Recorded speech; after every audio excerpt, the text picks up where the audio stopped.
ವರ್ಷಕ್ಕೊಮ್ಮೆ ಬರುವ ವೈಕುಂಠ ಏಕಾದಶಿಯಂದು ಸ್ವರ್ಗದ ಬಾಗಿಲು ತೆರೆಯುತ್ತೆ ಅಂತ ನಮಗೆಲ್ಲ ಗೊತ್ತು.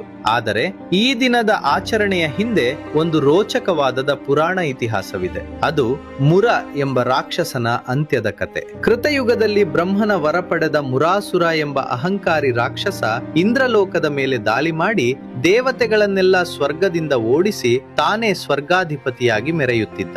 ದಿಕ್ಕುತೋಚದ ಇಂದ್ರ ಮತ್ತು ದೇವತೆಗಳು ಕ್ಷೀರಸಾಗರದಲ್ಲಿದ್ದ ಶ್ರೀಮನ್ನಾರಾಯಣನ ಬಳಿ ಹೋಗಿ ತಮ್ಮ ಕಷ್ಟವನ್ನು ಹೇಳಿಕೊಂಡು ರಕ್ಷಿಸುವಂತೆ ಬೇಡಿಕೊಂಡರು. ಭಕ್ತರ ಮೊರೆ ಕೇಳಿದ ಮಹಾವಿಷ್ಣು ಗರುಡನ ಮೇಲೆ ಕುಳಿತು ಯುದ್ಧ ಭೂಮಿಗೆ ಬಂದರು. ವಿಷ್ಣು ಮತ್ತು ಮುರಾಸುರನ ಸೈನ್ಯದ ನಡುವೆ ಬರೋಬ್ಬರಿ 1000 ವರ್ಷಗಳ ಕಾಲ ಭೀಕರ ಯುದ್ಧ ನಡೆಯಿತು. ಅಸಂಖ್ಯಾತ ರಾಕ್ಷಸರ ಸಂಹಾರದ ನಂತರ ವಿಷ್ಣು ಒಂದು ಲೀಲೆ ಮಾಡಲು ನಿರ್ಧರಿಸಿದರು. ಯುದ್ಧದಿಂದ ಸುಸ್ತಾದವರಂತೆ ನಟಿಸುತ್ತಾ ಬದರಿಕಾಶ್ರಮದ ಸಿಂಹಾವತಿ ಎಂಬ ಗುಹೆಯನ್ನು ಪ್ರವೇಶಿಸಿ ಯೋಗ ನಿದ್ರೆಗೆ ಜಾರಿದರು. ಇದನ್ನೇ ಕಾಯ್ತಿದ್ದ ಮುರಾಸುರ ನಿದ್ದೆಯಲ್ಲಿದ್ದ ವಿಷ್ಣುವನ್ನು ಕೊಲ್ಲಲು ಕತ್ತಿ ಹಿಡಿದು ಗುಹೆಯೊಳಗೆ ಬಂದ.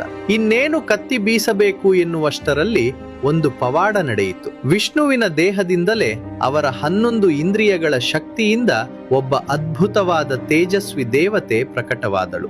ಆಕೆಯ ದಿವ್ಯ ಪ್ರಕಾಶಕ್ಕೆ ರಾಕ್ಷಸನ ಕಣ್ಣುಗಳು ಕುರುಡಾದವು. ಆ ದೇವತೆ ಯಾವುದೇ ಆಯುಧ ಬಳಸಲಿಲ್ಲ. ಕೇವಲ ತನ್ನ ಹುಂಕಾರದಿಂದಲೇ ಆ ರಾಕ್ಷಸನನ್ನ ಭಸ್ಮ ಮಾಡಿ ಬೂದಿ ಮಾಡಿದಳು. ಮುರಾಸುರನ ಅಂತ್ಯವಾಯಿತು. ನಿದ್ರೆಯಿಂದ ಎದ್ದ ವಿಷ್ಣು ದೇವಿಯ ಪರಾಕ್ರಮಕ್ಕೆ ಮೆಚ್ಚಿ ಆಕೆಗೆ ಏಕಾದಶಿ ಎಂದು ಹೆಸರಿಟ್ಟರು. ಮತ್ತು ನಿನ್ನ ಹೆಸರಿನಲ್ಲಿ ವ್ರತ ಮಾಡುವವರು ಪಾಪ ಮುಕ್ತರಾಗಿ ನೇರವಾಗಿ ವೈಕುಂಠ ಸೇರುತ್ತಾರೆ ಎಂದು ವರ ನೀಡಿದರು. ಅದಕ್ಕೆ ಇವತ್ತಿಗೂ ನಾವು ವೈಕುಂಠ ದ್ವಾರದ ಮೂಲಕ ದೇವರ ದರ್ಶನ ಪಡೆಯುತ್ತೇವೆ. ಈ ಕಥೆ ಇಷ್ಟವಾಗಿದ್ದರೆ ಫಾಲೋ ಮಾಡಿ, ಕಾಮೆಂಟ್ನಲ್ಲಿ ಓಂ ನಮೋ ನಾರಾಯಣಾಯ ಎಂದು ಬರೆಯಿರಿ.